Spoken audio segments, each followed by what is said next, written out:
Merci Christine pour l'animation de cette première partie. Je te remercie donc pour cela et je vous invite à prier. Comme vous le voyez, le titre de ou le thème de notre message ce matin, c'est Intox ou vérité, Jésus revient bientôt. Je vous invite à la prière. Notre Père, merci pour ce temps que tu nous as consacré.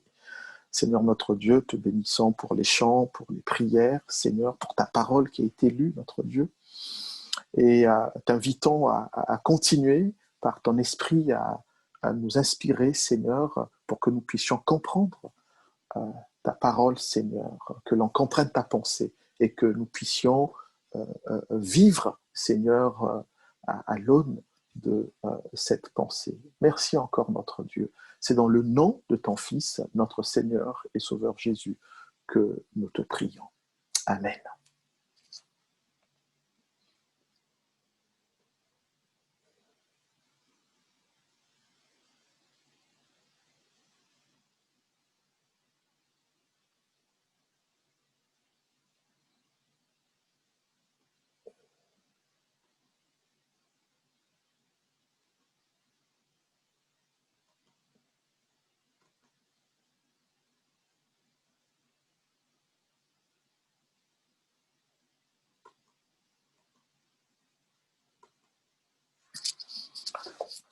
Je vous invite donc à lire avec moi dans la deuxième lettre de Pierre au chapitre 3, les versets 8 à 14. Donc, de Pierre, chapitre 3, les versets 8 à 14. Et je lirai dans la version du Semeur.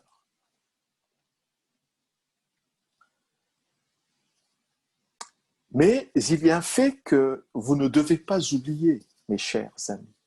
C'est que pour le Seigneur, un jour est comme 1000 ans, et 1000 ans sont comme un jour. Le Seigneur n'est pas en retard dans l'accomplissement de sa promesse, comme certains se l'imaginent.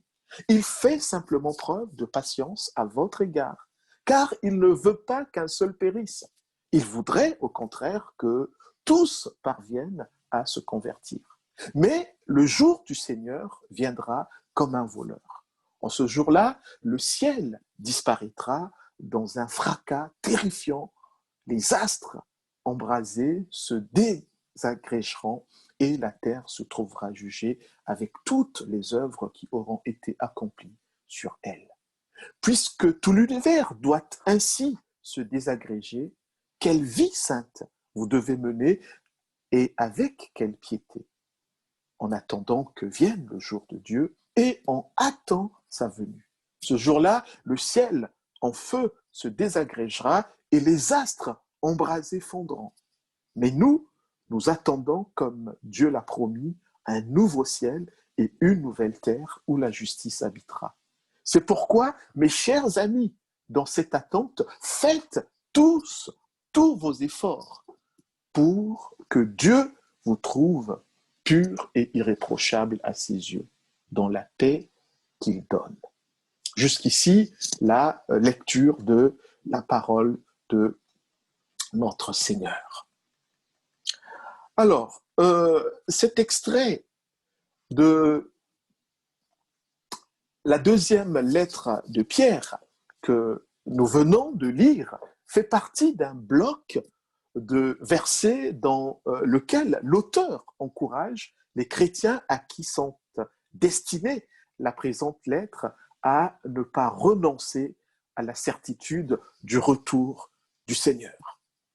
La lettre elle-même a pour but d'inviter les chrétiens à grandir dans la foi, c'est-à-dire à grandir dans leur relation avec Christ. Bref, les destinataires de cette correspondance sont appelés à la croissance spirituelle afin de pouvoir combattre et résister au reniement de la foi chrétienne, appelée également apostasie.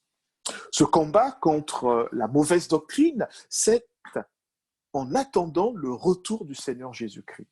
Devenir adulte dans la foi évite d'être à la merci de toutes sortes d'enseignements d'hommes habiles à entraîner les autres dans l'erreur, comme dirait ailleurs l'apôtre Paul. Pierre rédige cette épître sous forme de testament, tant il est à la veille de sa mort. Il y inscrit ses dernières volontés qui sont en réalité des rappels pour certaines. Si cette lettre a été écrite peut-être depuis Rome, entre l'an 64 et l'an 68 après Jésus-Christ, donc au 1er siècle de notre ère, à des chrétiens dont l'origine géographique n'est pas bien précise, cela ne change pas le fait que cette lettre concerne également les chrétiens du 21e siècle que nous sommes ici et maintenant. Les défis liés à la fin des temps sont similaires, sinon plus accrus que ceux de l'époque de Pierre, tant nous sommes plus proches de la fin des temps que ne l'étaient les contemporains de l'apôtre Pierre. Alors, certes, il y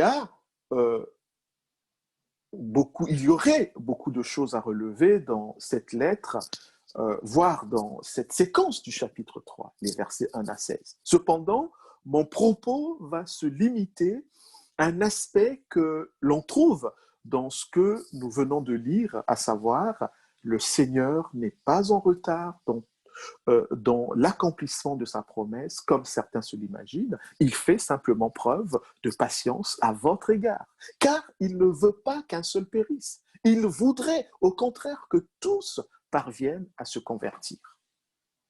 Nous allons donc étudier ce verset à la lumière des versets 8, 11, 12 et 14. Avant d'analyser ce que Pierre dit ici, au verset 9, rappelons brièvement le contexte immédiat dans lequel se trouve ce verset. Pierre encourage ses destinataires à s'attacher à l'orthodoxie, c'est-à-dire s'attacher au vrai enseignement. Ce vrai enseignement repose sur aussi bien le témoignage des prophètes de l'Ancienne Alliance que sur celui des apôtres de la Nouvelle Alliance. Pierre met donc en garde ses correspondants, ses frères et sœurs dans le Seigneur contre les moqueurs qui ne croient pas à cet enseignement qui englobe le retour de Christ. Ces moqueurs agissent comme se comporteraient de nos jours les partisans de la théorie du complot, afin de montrer que l'annonce du retour du Seigneur n'est pas une intox et que Dieu tient ses promesses. Pierre invoque le déluge d'autrefois, à l'époque de Noé, et je vous renvoie à Genèse chapitre 7. De la même manière qu'autrefois, Dieu a tenu sa promesse en mettant à exécution le jugement au travers du déluge, de même, le jugement de la fin des temps s'accomplira lors du retour du Seigneur. Par ailleurs, Pierre leur parle de la patience du Seigneur et de la description des événements qui accompagneront ce retour que les faux enseignants nient. Venons-en maintenant à notre verset du jour, à savoir, le Seigneur n'est pas en retard dans l'accomplissement de sa promesse, comme certains se l'imaginent. Il fait simplement preuve de patience à votre égard, car il ne veut pas qu'un seul périsse. Il voudrait au contraire que tous parviennent à se convertir. Dieu a un agenda différent du nôtre. Dieu a un agenda différent du nôtre.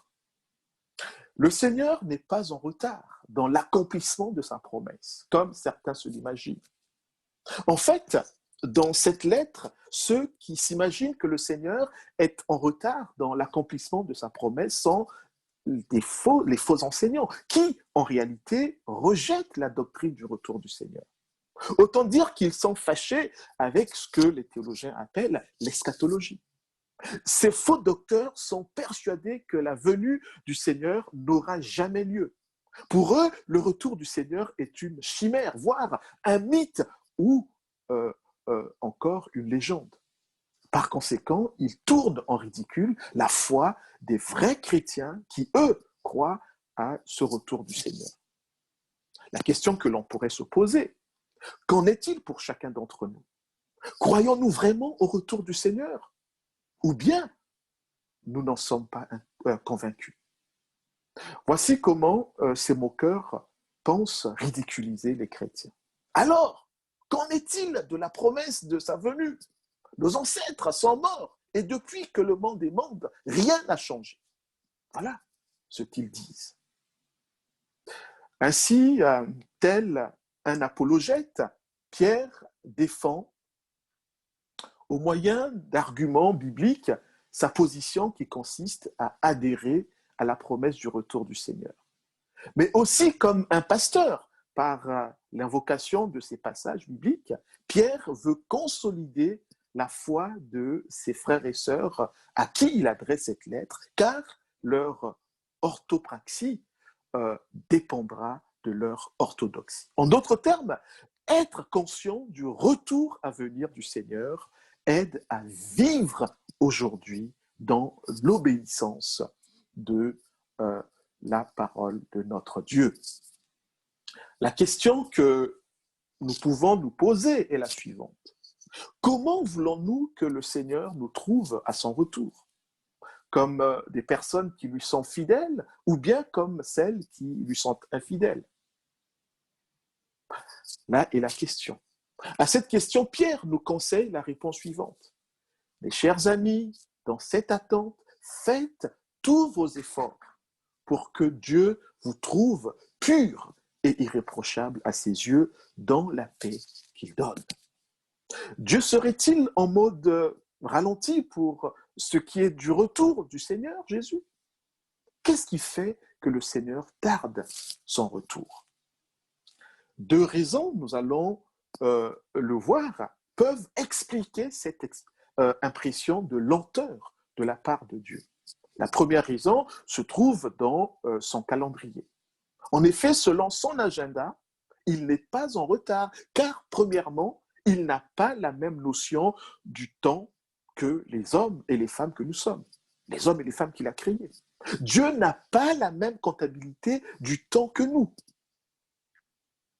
Et on le voit à travers ce que dit l'apôtre Pierre.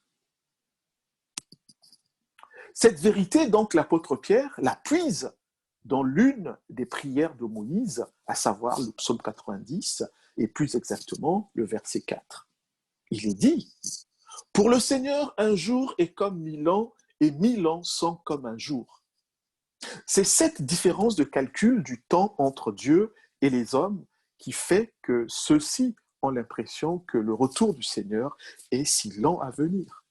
Cette différence d'évaluation du temps tient à un effet d'optique.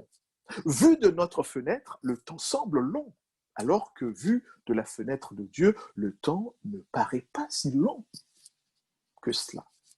Pour avoir une idée du décalage entre le temps de Dieu et le nôtre, permettez que je prenne un exemple. Lorsque j'avais 5 ans, un an me paraissait comme une éternité. Maintenant que j'en ai 10 fois plus, une année est comme une année, ou moins que ça. Vous voyez, la durée n'a pas changé entre le temps où j'avais 5 ans et maintenant, pour apprécier une année. Ce qui a changé, c'est la perception de cette durée. C'est un peu cela entre Dieu et nous. J'invite d'ailleurs chacun à vérifier cela dans son propre parcours de vie. Toujours dans le même ordre d'idées. La comparaison avec la fourmi le ferait aussi tout autant. Si tu parcours la même distance qu'une fourmi, tu le feras en beaucoup moins de temps qu'elle. Pendant que cette fourmi trouvera ce temps de trajet très long, alors que la distance parcourue entre la fourmi et toi est identique. Nous venons de voir que la première raison pour laquelle nous avons l'impression que Dieu est en retard sur sa venue tient à la différence de perception du temps entre lui et nous. La seconde raison pour laquelle Dieu tarde sa venue est à déceler dans sa patience. Selon son agenda, le Seigneur met tant de temps à revenir parce qu'il fait preuve de patience envers les hommes et les femmes qu'il a créés et qu'il aime. Et puis, entre nous soit dit, en quoi Dieu serait-il en retard? Et par rapport à qui le serait-il? Et par rapport à quoi? Pouvons-nous parler de retard dont personne ne connaît le jour de la fin, excepté lui-même? On ne peut être en retard que par rapport à une heure ou une date que l'on a fixée. Il se trouve que Dieu n'a jamais fixé la date du retour du Seigneur à qui que ce soit, encore moins l'heure de son retour. Pour nous en convaincre, lisons quelques passages où Jésus lui-même le rappelle. Voici ce que Jésus dit. Quant au jour et à l'heure, personne ne les connaît, pas même les anges du ciel, ni même le Fils. Non, personne ne les connaît. Restez donc vigilants, puisque vous ignorez à quel moment votre Seigneur viendra. C'est pourquoi vous aussi, tenez-vous prêts, car le Fils de l'homme viendra à l'heure où vous n'y penserez pas. Dans un autre passage, il dit encore, ce n'est pas à vous de connaître les temps, à supposer les temps de la fin, ou les moments que le Père a fixés de sa propre autorité. Voilà ce que le Seigneur nous dit concernant concernant son retour. Alors, je vous prie d'être indulgent avec moi par rapport à mon anglais. Oui, people lives matter. People lives matter. Autrement, les vies humaines comptent. Il fait simplement preuve de patience à votre égard, lisons-nous. Car il ne veut pas qu'un seul périsse, il voudrait au contraire que tous parviennent à se convertir. Que tous parviennent à se convertir. Suite aux incidents qui ont eu lieu aux États-Unis en rapport avec la mort de M. George Floyd à l'automne 2020, le mouvement Black Lives Matter a été une déferlante dans plusieurs pays. Les gens ont manifesté pour clamer que la vie des Noirs comptait autant que celle des Blancs. Moi, je dirais également que pour Dieu, les vies humaines comptent, quelle que soit la couleur de peau, quelle que soit la couleur, la culture, quelle que soit la nationalité. Pour Dieu, la vie de chaque être humain compte. Pour Dieu, la vie d'un Européen compte tout autant que celle d'un Africain, qui elle-même compte tout autant que celle d'un Asiatique. Pour Dieu, la vie d'un Allemand compte tout autant que celle d'un Français. Pour Dieu, la vie d'un Arabe compte tout autant que celle d'un Juif. Pour Dieu, la vie d'un Pygmée, les Pygmées, ils font partie de ce qu'on appelle les populations autochtones, oui, compte tout autant que celle d'un Bantou. Pour Dieu, la vie d'un Lari ou d'un Boshi compte tout autant que celle d'un Téké ou d'un Vili. C'est ainsi que la volonté de Dieu est que tout être humain soit sauvé afin qu'il soit au bénéfice de la vie éternelle. Oui, la vie des gens compte indépendamment de leur origine. La preuve en est que chaque homme a de la valeur aux yeux de Dieu. Je vous renvoie à Matthieu 10, les versets 29 à 31. Ce n'est pas pour rien, mes amis, que nous pouvons affirmer avec l'évangéliste Jean, oui, Dieu a tant aimé le monde qu'il a donné son Fils, son unique, pour que tous ceux qui placent leur confiance en lui échappent à la perdition et qu'ils aient la vie éternelle. Dans ce verset qui résume bien l'évangile, Jean 3,16, on voit bien que l'intérêt que porte Dieu pour les gens est sans limite. et qui plus est, n'est pas limité à quelques individus ni à un groupe de personnes spécifiques. Dès l'Ancien Testament, cette vérité se vérifie. Plusieurs passages bibliques peuvent l'étayer. Cependant, je ne citerai que l'épisode de Jonas à Ninive. Le livre du prophète Jonas met en évidence la miséricorde de Dieu tout autant en faveur du peuple d'Israël qu'en faveur du peuple païen. À travers ce livre de Jonas, force est de constater que la volonté de Dieu est que son message de salut soit annoncé à tous les hommes sans distinction aucune. Malgré que Jonas ne voulait pas le salut des Assyriens puisqu'ennemi de son peuple, Dieu voulait leur salut. Il n'y a aucun oligopole, encore moins un monopole dans cette offre d'amour. Cette offre d'amour et de miséricorde s'adresse à toute personne, à toute catégorie socio-professionnelle, à toute culture, à toute ethnie, ainsi qu'à toute nationalité. Dieu s'intéresse aux gens du monde entier, qui qu'ils soient. La seule condition exigée à la personne pour être au bénéfice de cette offre du salut, c'est la foi. La personne doit placer sa confiance en la personne de Jésus ainsi qu'en son message. Alors, elle sera sauvée de la séparation éternelle d'avec Dieu pour hériter de la vie éternelle aux côtés de Dieu. Ceci est possible car par amour pour l'humanité, Dieu a accepté que son fils, son seul fils, vive cette séparation mortifère d'avec lui. Le même Dieu renouvelle cette offre du salut aujourd'hui. Si tu m'écoutes et que tu es encore loin de Dieu, mon ami, ouvre-lui ton cœur en plaçant ta confiance dans son Fils unique, Jésus-Christ. Accepte pour ton bien de faire allégeance à la personne et au message du Christ. C'est parce que la vie de chaque être humain compte indépendamment des origines que le Seigneur repousse son retour. Si le Seigneur tarde à venir, c'est que Dieu veut qu'autant de personnes que possible soient sauvées. Là encore, Dieu nous montre que son calendrier n'est pas le même que celui des moqueurs qui refutent le retour du Seigneur.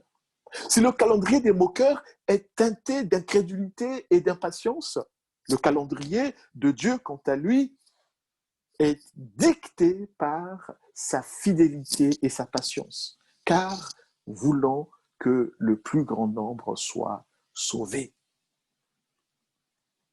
Alors, une fois que l'on a dit cela, permettez que je fasse cette remarque. Dire que Dieu ne veut pas qu'un seul périsse, il voudrait au contraire que tous parviennent à se convertir, ne signifie pas que Dieu aurait décrété que tout le monde, dans le temps et dans l'espace, serait sauvé. Il me semble qu'ici, Pierre ne plaide pas pour la doctrine du salut universel. Et d'ailleurs, de manière générale, la Bible non plus ne soutient pas l'universalisme qui est une croyance selon laquelle tout le monde sera sauvé. Vous vous souvenez de cette chanson? Nous irons tous au paradis. Eh bien, je ne vous apprends rien en disant que cette chanson n'est pas biblique. J'aurais tendance à dire que lorsque Pierre affirme que Dieu ne veut pas qu'un seul périsse, il voudrait au contraire que tous parviennent à se convertir. Il exprime le souhait, Dieu exprime le souhait ou le désir qui aimerait que tout le monde soit sauvé, comme l'apôtre Paul l'enseigne également à son collaborateur Timothée. Dieu veut que tous les hommes soient sauvés et parviennent à la connaissance de la vérité. C'est un désir, c'est un souhait, mais il n'est pas en train de dire que tout le monde sera sauvé. C'est ce que veut Dieu. Notre responsabilité quant au retour du Seigneur. Notre responsabilité quant au retour du Seigneur.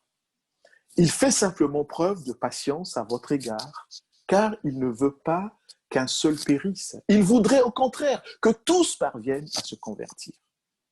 En écoutant ce verset, nous comprenons que le retour du Seigneur est conditionné par la conversion du plus grand nombre. Dieu veut qu'il y ait beaucoup de chrétiens. Ici, il est question de chrétiens nés de nouveau et non de chrétiens sociologiques ou civilisationnels, voire chrétiens de tradition ou de nom. Plus le monde comptera de chrétiens cumulés dans le temps et dans l'espace, plus vite arrivera le jour du Seigneur. Pour que le Seigneur hâte son retour, il faudrait que le plus grand nombre soit sauvé. Si nous savons ce qu'il faut pour que la venue du Seigneur soit précipitée, comment faire pour que le plus grand nombre vienne à Christ? La réponse à cette question peut se trouver dans la présente lettre de Pierre, précisément en 2 Pierre, chapitre 3, les versets 11 et 12. Nous pouvons le lire. Puisque tout l'univers doit ainsi se désagréger, quelle vie sainte vous devez mener et avec quelle piété, en attendant que vienne le jour de Dieu et en hâtant sa venue. Ce jour-là, le ciel en feu se désagrégera et les astres embrasés fondront. Comment pouvons-nous comprendre ces 2 versets que nous venons de lire? Une meilleure attente du retour du Seigneur nécessite une vie de piété de la part des chrétiens que nous sommes. Ne pas vivre dans l'obéissance et dans la crainte de Dieu ne favorise pas une attente du retour de notre Seigneur. Attendre le retour du Seigneur suppose que nous menions une vie de sainteté et de sanctification. Celui qui vit loin de la volonté de Dieu ne vit pas dans l'attente du jour du Seigneur. Nombreux sont les chrétiens qui, dans leurs prières, disent « Maranatha, viens Seigneur, que ton règne vienne ». Dire « Viens Seigneur » ou que ton règne vienne suppose que celui qui en fait la demande se conforme avec foi à la parole de Dieu. C'est ce qui fait sens. Il est clair que celui qui se moque de Dieu n'est pas en attente du retour du Seigneur. Puisqu'il n'attend pas la venue du Seigneur, il ne peut vivre dans la sanctification. Cela n'aurait aucun sens pour cette personne. L'un des signes de l'attente du Seigneur, c'est notre vie d'obéissance à Dieu. Dans la tradition rabbinique, les rabbins croyaient que les péchés du peuple retardaient plutôt la venue du Messie. De même, ici, dans notre lettre que nous sommes en train d'analyser, de méditer, l'apôtre Pierre affirme que la bonne conduite d'un chrétien hâtera le retour du Seigneur. Une façon de hâter le retour du Seigneur, c'est de mener une vie de sainteté et de piété.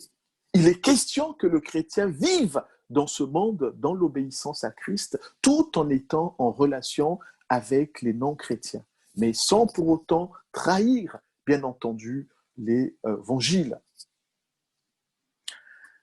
C'est en vivant ainsi que nous permettrons que le Seigneur vienne vite. En effet, vivre à la lumière de la parole de Dieu, par nos prières, notre témoignage, participera à conduire les autres à la repentance et à la conversion.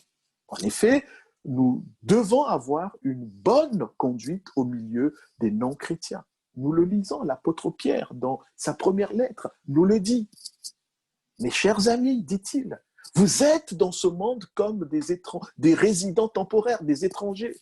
C'est pourquoi je vous le demande, ne cédez pas au désir de l'homme livré à lui-même.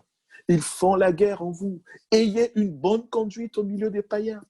Ainsi, dans les domaines, même où ils vous calomnient, en vous accusant de faire le mal, ils verront vos bonnes actions et loueront Dieu le jour où il interviendra dans leur vie. La vie du chrétien, mes amis, devrait être un miroir pour le non-chrétien, de façon à ce que le non-chrétien voit sa mauvaise vie au travers de la vie du chrétien.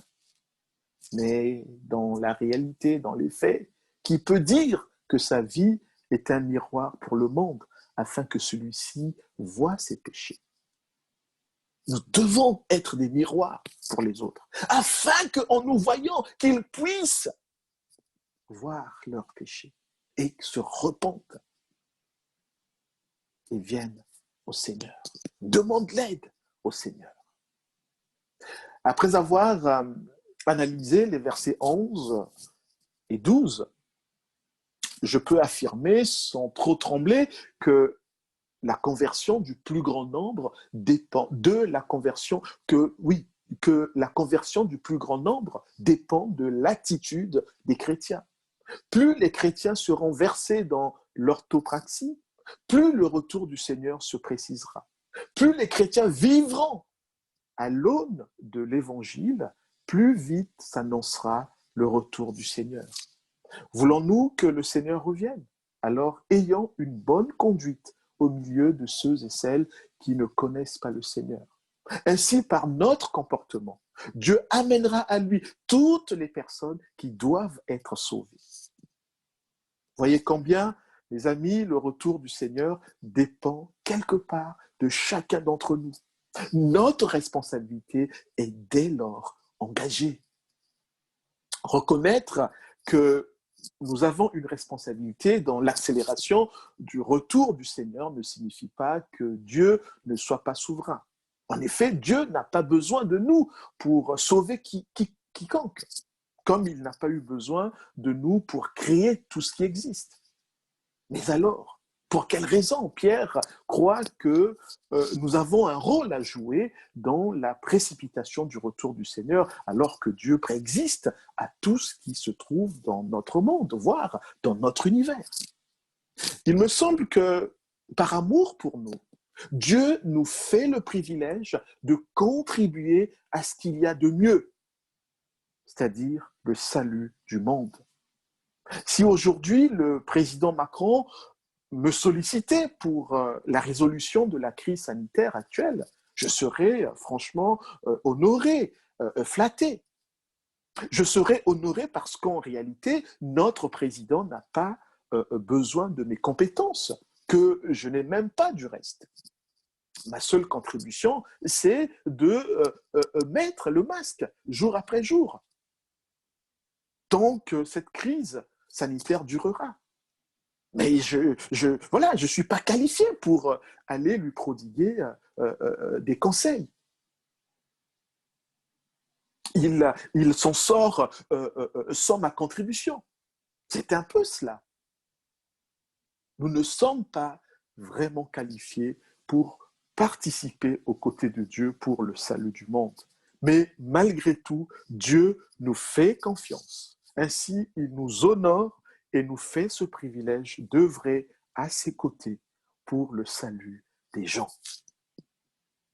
L'attente de la venue de notre Seigneur. L'attente de la nouvelle terre. Mais nous attendons, comme Dieu l'a promis, un nouveau ciel et une nouvelle terre où la justice habitera. Voilà ce que Pierre dit au verset 13 de cet extrait de la lettre que nous sommes en train de méditer. Mais nous attendons, comme Dieu l'a promis, un nouveau ciel et une nouvelle terre où la justice habitera. I have a dream. Dieu ne veut pas qu'un seul périsse. Il voudrait au contraire que tous parviennent à se convertir. Le 28 août 1963, le pasteur américain Martin Luther King prononce à Washington un discours qui fera date. Discours plaidant pour l'égalité des droits entre Noirs et Blancs aux États-Unis. En voici un extrait.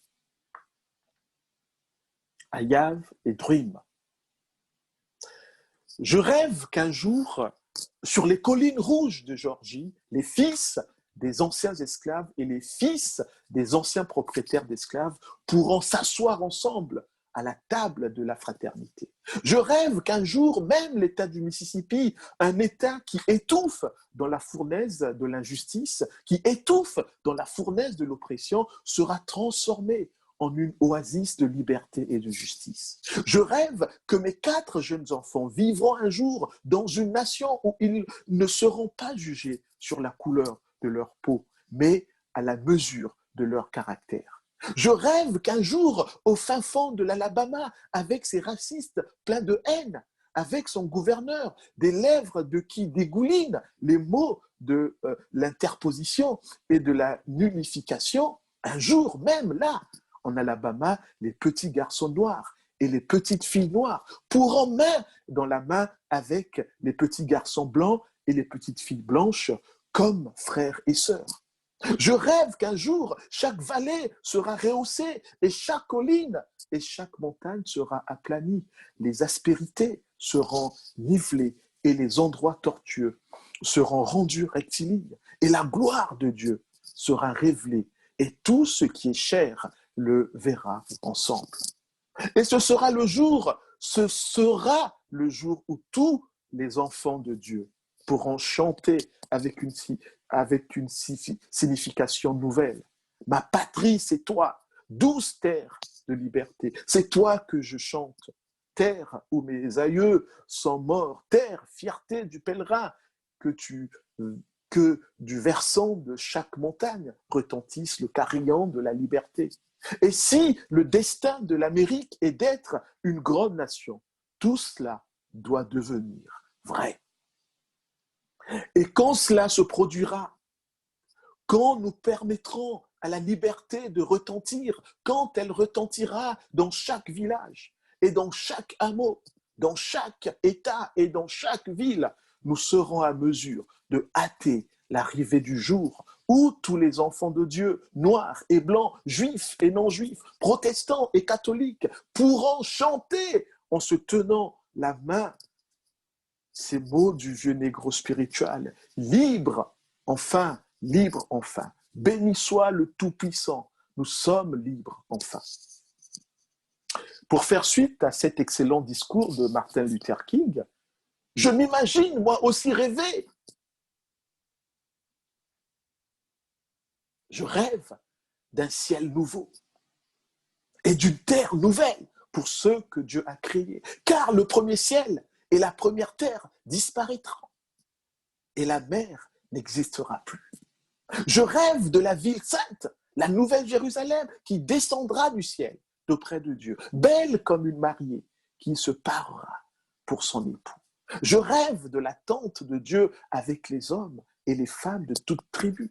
Je rêve que Dieu habitera avec eux. Ils seront ses peuples et Dieu avec eux sera leur Dieu. Je rêve que Dieu essuiera toutes larmes de leurs yeux.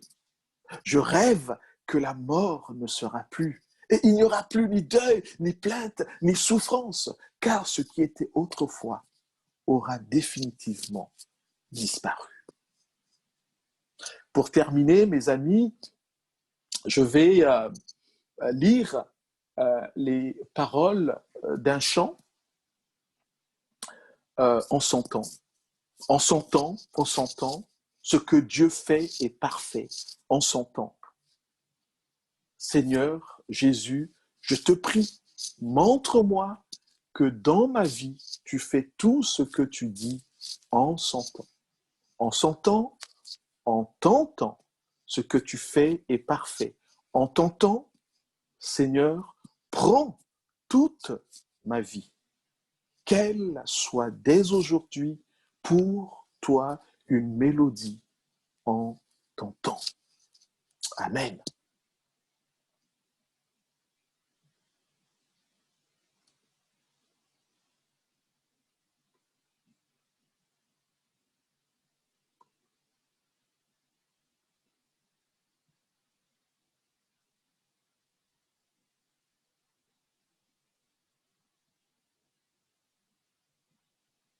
En son temps.